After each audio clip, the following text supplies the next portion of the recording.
Panorama político en España, incertidumbre dicen algunos, alianzas que se están formando. Paz Zárate, nuestra abogada internacionalista, va a analizar lo que ocurre allá en Europa. ¿Cómo estás, Paz? Bienvenida. Buenas noches, Álvaro.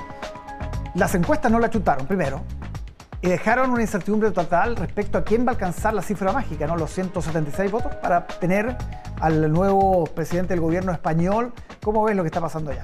Sí, yo creo que hay que decir lo siguiente, que aunque es posible que esto se demore y puede demorarse bastante, las negociaciones, el grupo, la coalición de derecha, la posible coalición de derecha está solamente a 7 escaños de la mayoría que necesita, y la posible coalición de izquierda, con una repetición de lo que tenemos ahora, está a 9 escaños. Por lo tanto, van a ser meses quizá muy duros de negociaciones.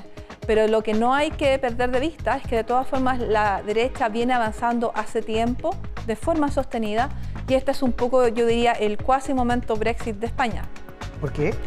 Porque este grupo lo que está reivindicando, y cuando digo el grupo no digo solamente Vox, que es la ultraderecha. El tema es que muchas de las ideas de Vox en los últimos años, bajo los liderazgos de Casado y Feijóo, se han impregnado en el Partido Popular. Por lo tanto, el Partido Popular también está defendiendo banderas que antes eran consideradas extremas, como por ejemplo algunas ideas y nociones de nacionalismo español, una España católica, una España mucho más conservadora, y también una España que incluso reivindica el imperio español con todos sus bemoles. Esto es algo que nunca habíamos visto. Eso es bien inédito en realidad. Sí. Ahora, la posibilidad de repetir elecciones, que es algo que se ha planteado sobre el debate, si es que esto se traba demasiado. Sí, incluso esto ya se gestó, hubo bastantes elecciones en un periodo corto de tiempo para que Pedro Sánchez hace 3 años pudiera llegar a ser un gobierno minoritario. Entonces esto no es nuevo para España. Se va a producir ahora una votación interna en la Cámara de Diputados y Diputadas para elegir al presidente. Sobre esa base el rey tiene que hacer una propuesta, y luego el candidato a primer ministro tiene que empezar negociaciones formales. Las informales, por supuesto, ya comenzaron.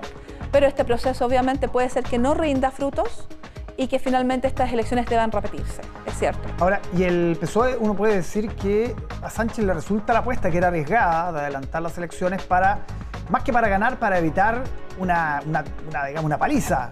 Y la evitó. Sí, es verdad. Y uno podría preguntarse por qué un presidente del gobierno español, que ha sido un buen gestor de la pandemia, porque no hay críticas, un buen gestor de la economía, porque la inflación está en el 2% y porque también el desempleo está bajo, una persona que es reconocida por su buen manejo de la política exterior.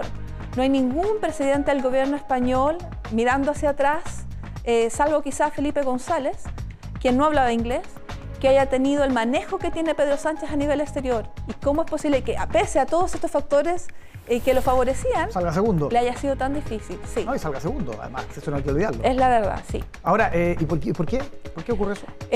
Por lo que te decía, que es el momento Brexit, yo creo que España está teniendo un momento en el cual aún los liderazgos no han podido lidiar con lo que significa la pérdida de identidad. Y esa pérdida de identidad que es una mezcla entre la migración, lo que significa abrir la frontera a los otros miembros de la Unión Europea, y también lo que significa un poquito, lo que significa la liberalización o el avance de los derechos de las mujeres de la minoría.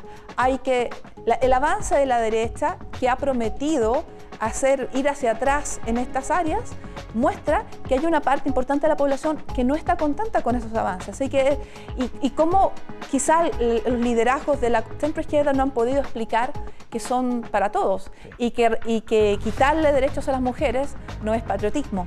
Así que esa conversación los liderazgos no han podido tenerla, y es un poquito lo que vimos también en el laborismo inglés, y la debacle del Brexit, todo lo que ha pasado era una conversación sobre identidad que no estaba resuelta. Ahora, los grupos que podrían dar los votos necesarios para llegar a la cifra mágica son grupos como los catalanes de Puigdemont, que están pidiendo cosas que uno dice, una amnistía para Puigdemont, la posibilidad de hacer una suerte de referéndum independentista, es un precio demasiado alto, ¿no? Es un precio muy alto. Y hay algunos de esos grupos pequeños regionalistas que han dicho que de todas formas ellos no van a respaldar a la derecha y no lo harían porque sería la primera vez que la extrema derecha franquista, es decir, Vox, tendría ministerios en 45 años. Entonces eso también es un signo de que aunque las cosas se ven complicadas para Sánchez, hay una esperanza.